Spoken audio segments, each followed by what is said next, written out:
మనం ముందు తలతోక వేరు చేసి శుభ్రం క్లీన్ చేసి పెట్టుకున్నాం కదా. ఇప్పుడైతే కడిగి పెట్టాను. ఇప్పుడు వేస్తే రొయ్యలు కూడా వేసేస్తున్నా.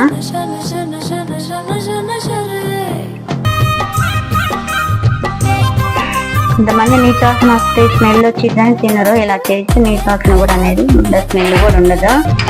ట్రై చేయండి. దీనిలోనే కారం ఇప్పుడు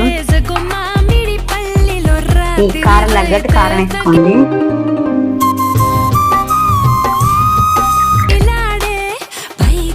అందులోని గరం మసాలా,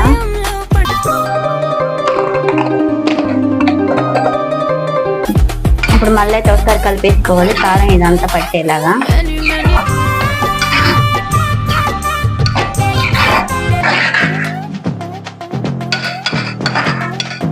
ఇప్పుడైతే ఇది మగ్గని కాసేపు